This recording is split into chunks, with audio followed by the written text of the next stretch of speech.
오늘 시편 143편 말씀을 가지고 회복의 원칙이라는 제목으로 하나님 말씀 나누겠습니다. 데일 카네기라는 분이 계십니다. 미국 출신의 작가이자 강사입니다. 이분이 대단하고 우리가 주목할 것은 자기계발서 있죠. 서점에 가면 자기계발서 얼마나 많습니까?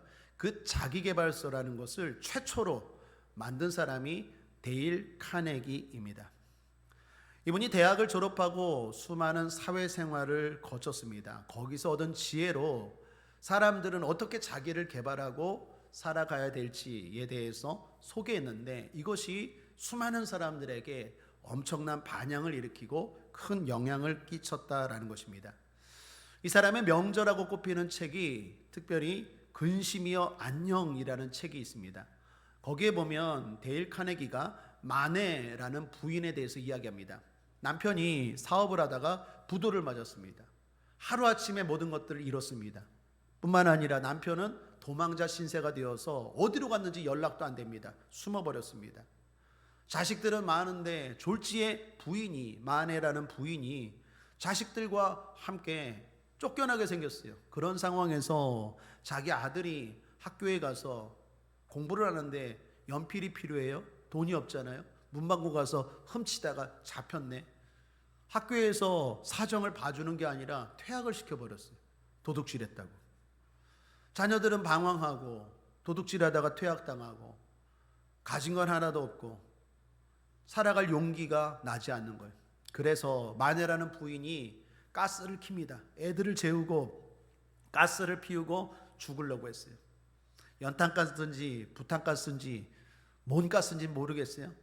죽으려고 하는데 가스를 피우는데 갑자기 옆에서 소리가 들려와요. 옆집에서 소리가 들려오는데 가만 들어보니까 찬송 소리예요. 밤이잖아요.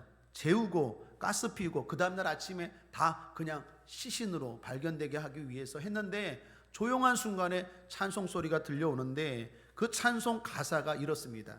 내 모든 시험 무거운 짐을 주 예수 앞에 아뢰이면 근심에 쌓인 날 돌아보사 내 근심 모두 맡으시네. 무슨 찬송인지 알겠죠? 이 찬송을 옆집에서 부르는데 그게 마음에 큰 위로가 되고 깨달음이 되는 거예요. 가스불을 꼈습니다. 그리고 마음을 고쳐먹었어요. 죽을 용기를 가지고 하나님 앞에 기도하자. 그리고 그 자리에서 무릎 꿇고 기도했습니다. 데일 카네기는 이 마네 여인의 이야기의 끝에 이런 글을 씁니다.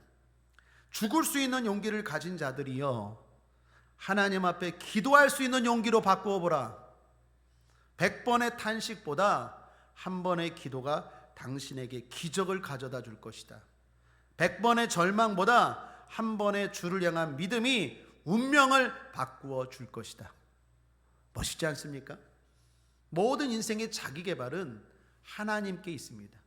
하나님이 우리를 만드셨기에 내 인생을 더 개발하고 더 잘되게 사는 비결은 하나님 안에서 힘을 찾고 지혜를 찾는 줄 믿습니다.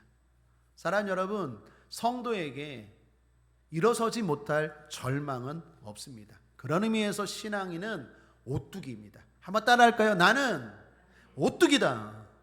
성경 잠언 24장 16절에 보면 대저 의인은, 성도는 7번 넘어질지라도 다시 일어서려니와. 성도의 특징이 뭡니까? 넘어집니다. 실수합니다. 그런데 다시 일어서는 사람들, 오뚜기와 같은 사람들이 바로 성도다라고 말합니다. 자, 그러면 다시 일어서기 위해서 우리가 유념해야 될 게 뭘까요? 오뚜기가 다시 넘어지지만 일어서는 비결이 뭡니까? 중심이 무겁잖아요. 중심에 뭔가 있기 때문에 흔들흔들하지만 다시 일어서는 거 아니겠습니까? 그렇다면 우리의 중심에는 뭐가 있어야 될까요? 오늘 다윗을 통해서 그거 살펴보길 원합니다. 다윗이 지금 한마디로 넘어진 상황이에요. 쓰러진 상황입니다. 아주 절망적인 상황입니다. 특별히 성경 4절을 보십시오. 그러므로 내 심령이 속에서 상하며 내 마음이 속에서 참담하니이다. 마음이 속에서 상하고 더 나아가 참담하대요. 이게 왜 그러냐면요, 70인역 성경이라는 중요한 성경이 있습니다. 거기 번역본 그 성경에 보면 이 다윗이 시편 143편을 지었을 때의 상황에 대해서 나오는데, 그 상황이 바로 아들에게 쫓김을 당할 때였어요. 다윗은 알다시피 수많은 어려움들이 많았습니다. 수많은 적들이 많았습니다. 그런데 가장 힘들었던 적은 누구였을까요? 아들이었어요. 왜 그럴까요? 그러니까 아들하고 싸우면 이겨도 지는 거고 져도 이기는 거 아니겠습니까? 특별히 압살롬이라는 아들이 반역을 일으켜서 다윗이 도망칠 때입니다. 우리는 압살롬이 반역을 일으킨 배경을 알고 있죠. 다윗이 죄를 범했습니다. 신실했던 다윗이 왕이 되어서 왕궁을 거닐다가 우리아의 아내 밧세바가 목욕하는 걸 봤죠. 음욕이 생겼습니다. 그래서 그 여인의 남편인 우리아, 자기에게 부하인 그 우리아를 죽이고 그 밧세바를 빼앗죠. 밧세바를 취하죠. 그거에 대한 심판으로 하나님이 어떻게 해요? 아무도 못 봤지만 하나님은 다 보고 계셨어요. 그거에 대한 심판으로 네가 의롭고 충성한 우리아의 아내를 빼앗았고 우리아를 죽였기 때문에 너도 똑같은 대가를 치를 것이다. 그래서 하나님의 심판이 임한 게 아들 압살롬의 반역이었죠. 압살롬이 아들인데 반역을 일으켰습니다. 다윗의 후궁들, 부인들을 다 백주대낮에 취했어요. 그리고 궁을 차지하고 아버지 다윗은 압살롬과 그 배신한 사람들이 무서워서 도망치는 신세가 됐어요. 그때 지은 시가 바로 오늘 시편 143편입니다. 그래서 다윗이 말하는 거예요. 두렵고 힘들기도 하지만 마음이 참담한 거예요. 왜요? 자신의 죄도 났을 것이고 뿐만 아니라 아들과 싸우는 것도 참 괴롭고 또 도망치는 처량한 신세도, 내 신세도 한탄스럽고, 이거는 넘어진 정도가 아니라 아주 완전히 넘어졌어요. 하나님 앞에 얼굴들 낯도 없고 그렇다고 누구를 원망할 수도 없고 참 힘든 상황입니다. 그럼에도 불구하고 다윗이 다시 일어서더라는 것입니다. 사랑 여러분, 부끄러울지라도 또 부족할지라도 우리는 주님 안에서 다시 일어서야 될 줄 믿습니다.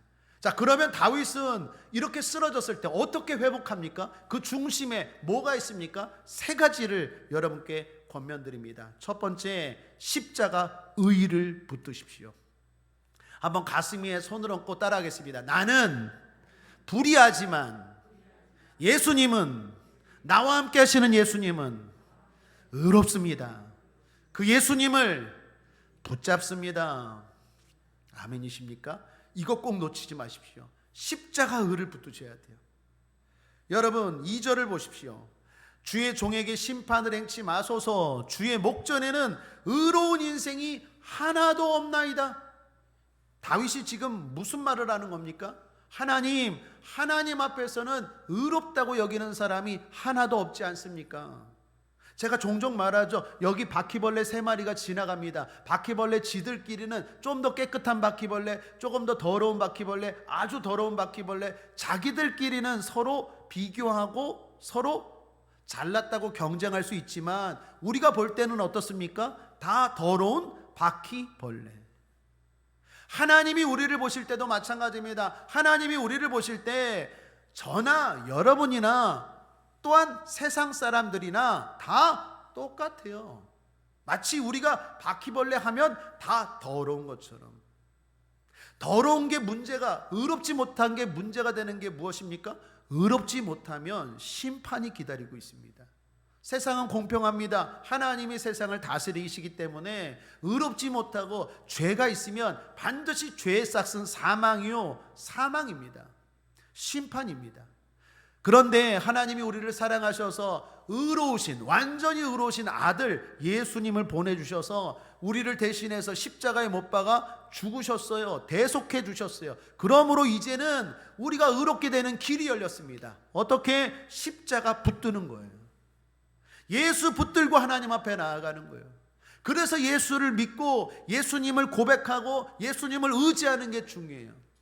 내 모습 있는 그대로 나가면 불이합니다. 아무리 내가 착하게 살고 아무리 내가 수련을 하고 아무리 내가 끊을 건 끊고 금욕을 하고 절제를 해도 하나님 보실 땐 나 바퀴벌레 더러운 존재예요. 그런데 하나님이 보내주신 아들 대신 예수 그리스도를 믿으면 하나님이 의롭다고 의롭다고 여겨주십니다. 그 예수님의 십자가 의를 붙들고 나아가는 거예요. 그것이 우리의 자랑이고 그것이 우리의 희망입니다. 그래서 바울은 로마서 1장에서 이런 말을 합니다. 로마서 1장 16절, 내가 복음을 부끄러워하지 아니하노니. 복음이 부끄럽지 않아요. 복음이 뭡니까? 바로 예수 그리스도를 보내주신 복된 소식, 죽을 수밖에 없고 지옥 갈 수밖에 없는 모든 인생에게 희망의 소식, 복된 소식, 복음입니다. 바로 예수 그리스도에 대한 소식. 그 복음을 내가 부끄러워하지 않아요. 왜요? 이 복음은 모든 믿는 자에게 구원을 주시는 하나님의 능력이 됨이라. 하나님의 능력이 복음입니다. 그러면서 바울은 17절에 그 다음 절에 이렇게 말하죠. 복음에는 하나님의 의가 나타나서 믿음으로 믿음에 이르게 하나니 기록된 바 오직 의인은 믿음으로 말미암아 살리라 함과 같으니라. 한번 따라하겠습니다. 나는 믿음으로 삽니다.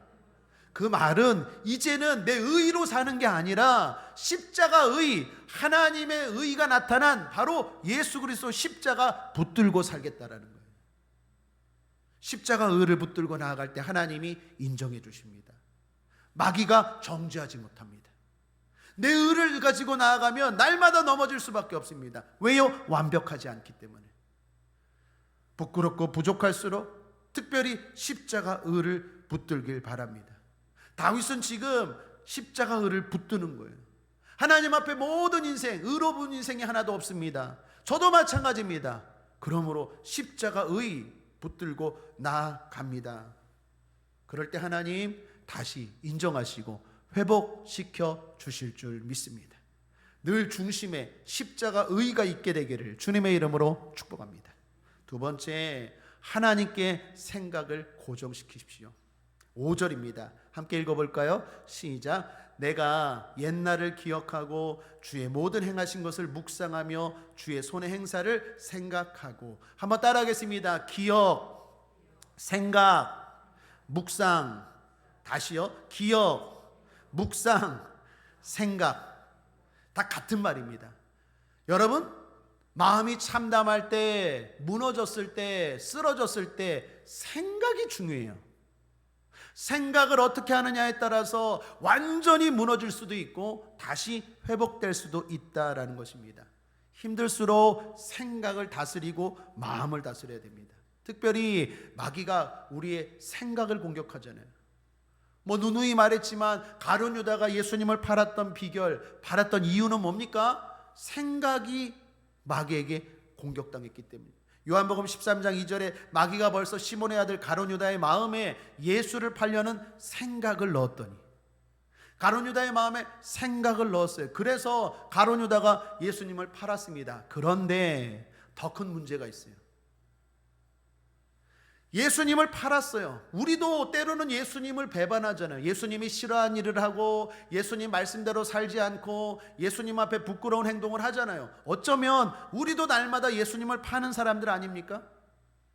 가룟 유다가 진짜 잘못한 것은 예수님을 팔려는 생각을 가지고 예수님을 파는 것도 문제였지만 그 다음의 생각을 잘 다스리지 못했어요. 유다가 예수님을 팔기 위해서, 돈을 얻기 위해서 은 30에 예수님을 넘겨줬잖아요. 그런데 곧 깨달았어요. 아이고, 잘못했구나. 내가 이 은 30에 예수님을 팔았네. 잘못했다. 내가 욕심이었다. 짧았다 생각이. 그리고 그 은 30을 준 사람들에게 다시 돌려줍니다. 종교 지도자들에게, 대제사장들에게 찾아갑니다. 내가 은 30을 받고 예수를 팔았는데 내가 잘못했다는 거 깨달았다. 다시 돈 가져가라. 그때 대제사장과 종교 지도자들이 뭐라고 말합니까? 마태복음 27장 3절 이하에 때에 예수를 판 유다가 그의 정죄됨을 보고 스스로 뉘우쳐 그 은 30을 대제사장들과 장로들에게 도로 갖다 주며 가로되 내가 무지한 피를 팔고 죄를 범하였도다. 회개한 거예요. 깨달은 거예요. 그런데 저희가 가로되 그것이 우리에게 무슨 상관이 있느냐? 내가 당하라 하거늘. 회개했어요. 깨달았어요. 나 예수님 판 것 잘못했어. 물려줘. 그리고 은 30도로 갖다 줬는데 그 사람들이 말합니다. 그게 무슨 상관이 있느냐? 네가 당하라. 이때 가룟 유다가 생각을 잘못했어요. 정죄감에 사로잡혔어요. 나는 실패자구나, 나는 끝났구나 생각했어요. 그리고 마태복음 27장 5절에 유다가 은을 성소에 던져놓고 물러가서 스스로 목매어 죽은지라. 이게 제일 잘못한 거예요. 사랑 여러분, 넘어질 수 있어요. 잘못할 수 있어요. 마음에 참담한 상황과 그러한 현실을 맞이할 수 있어요. 그런데 그때 생각을 잘 다스려야 돼요. 유다처럼 깨달음이 올 때 회개하고 나서 어떻게 해요? 회복할 수 있다고 생각하셔야 돼요. 한번 따라하겠습니다. 회개하고 나는 회복할 수 있다. 회복할 수 있다. 어떤 상황이라도, 어떤 죄를 지었을지라도 회복할 수 있어요. 근데 이때 유다가 잘못 생각을 했어요. 제가 볼 때는 이때가 더 큰 문제였어요. 예수님을 파는 것도 문제였지만 이 잘못된 생각으로 말미암아 유다는 실패자의 길을 걸어갑니다. 그러나 우리가 잘 알다시피 베드로는 어떻습니까? 베드로도 똑같이 마귀에게 당했어요. 그래서 예수님을 부인했잖아요. 하루에 3번 예수님을 난 모른다. 그래서 베드로가 제일 싫어하는 고기는 무슨 고기? 닭고기. 닭이 울기 전에 네가 나를 3번 부인하리라. 닭이 꼬끼워할 때마다 베드로는 아이고 생각이 나는 거예요. 내가 예수님 팔아먹은 놈, 난 예수님 팔아먹은 놈. 그걸 또 마귀가 가만둘까요? 계속 정죄하는 거예요. 너 예수님 팔았잖아. 예수님 팔았잖아. 그러나 베드로는 어떻습니까? 생각을 고쳐먹었죠. 물론 나는 잘못했지만 나는 회개하고 회복할 수 있어. 그리고 다시 일어섰잖아요. 그래서 누구보다도 멋진 인생을 살지 않았습니까? 그러므로 사랑하는 여러분, 생각, 기억, 묵상, 이 단어를 지금 강조하고 있는 거예요. 다윗은 뭘 생각합니까? 옛날에 하나님을 생각하고 하나님이 나에게 행하신 일들을 생각해요. 은혜를 생각하는 거예요. 그때도 하나님이 나를 사랑해 주셨지, 그때도 하나님이 나를 용서해 주셨지. 그 은혜와 주님을 생각하고 다시 일어서다라는 것입니다. 성경 히브리서 3장에 보면 11절에 이런 말씀이 있죠. 예수를 깊이 생각하라. 예수를 깊이 생각하라. 이 말의 원뜻은 예수님께 생각을 고정하라입니다. 한번 따라하겠습니다. 예수님께 생각을 고정하라. 예수님. 특별히 힘들 때, 특별히 마음이 참담할 때, 특별히 좌절과 절망이 몰려올 때 예수님께 내 생각을 딱 고정하라는 거예요. 그게 예수를 깊이 생각하라는 거예요. 그렇지 않으면 오만 가지 생각이 들어와서 나를 더 나락으로, 더 엉뚱한 결정을 하도록 끌어가는 거예요.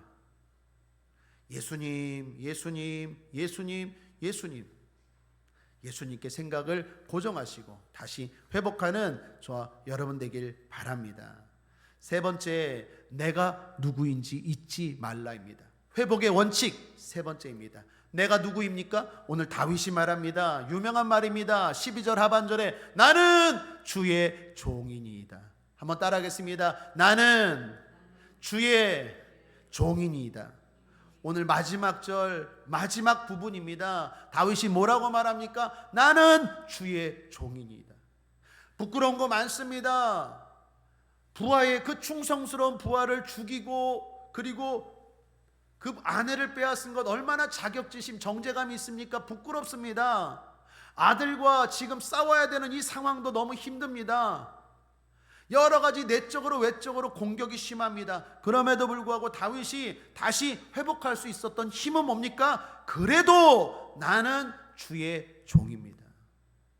신약 성경으로 말하면 베드로전서 2장 9절 10절입니다. 오직 너희는 택하신 족속이요 왕같은 제사장들이요 거룩한 나라의 그의 소유된 백성이 이는 너희를 어두운 데서 불러내어 그의 기이한 빛에 들어가게 하신 자의 아름다운 덕을 선전케 하려 하심이라. 너희가 전에는 백성이 아니더니 이제는 하나님의 백성이요 전에는 궁유를 얻지 못하였더니 이제는 궁유를 얻은 자니라.